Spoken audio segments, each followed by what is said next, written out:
The other kind of heterotrophic nutrition is the insectivorous nutrition. Now what is the special about the insectivorous nutrition?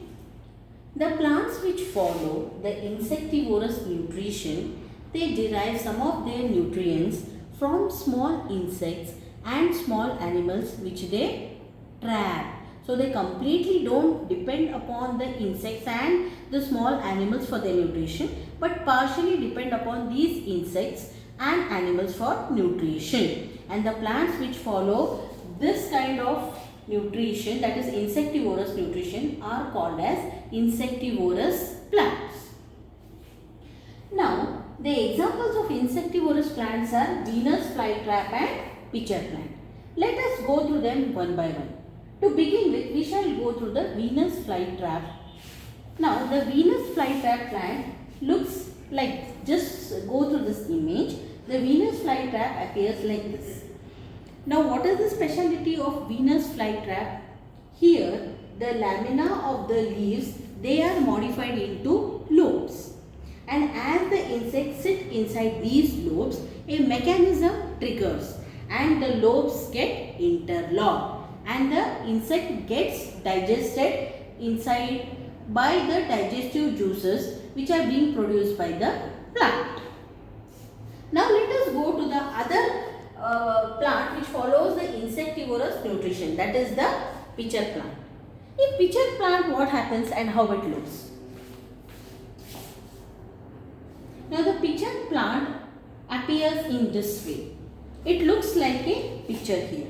Here the leaves are modified to form a pitcher, and there is a liquid which is present inside this pitcher which help the pitcher plant to digest small insects and animals. As soon as the insect sits here, the insect slips and falls into the liquid. Here the small insect cannot climb back. Why? It is because small hair are present inside this pitcher which point downwards. So the hair which are present inside the pitcher, they point downwards. Due to this, any insect or a small animal which has already fallen into the liquid which is present inside the pitcher cannot climb back, and the small insect or the animal is digested. Most of the pitcher plants, they all are green in color. So why is that then they trap the insects? Though they are green in color, though they can manufacture the food, but they require certain nutrients. Now nitrogen is the most essential nutrient that the plants require to manufacture the protein nutrient. So in order to obtain nitrogen, they cannot directly obtain it from the air. So what do? They digest the animals which are small animals and small insects which are fallen into this pitcher. They digest them and obtain the nitrogen necessity which is required to prepare the nutrients. So they don't depend completely upon the insects and the other small animals for food, but they depend upon the small animals and the insects for the supply of nitrogen. The other mode of nutrition is the saprophytic mode of nutrition. Here what happens?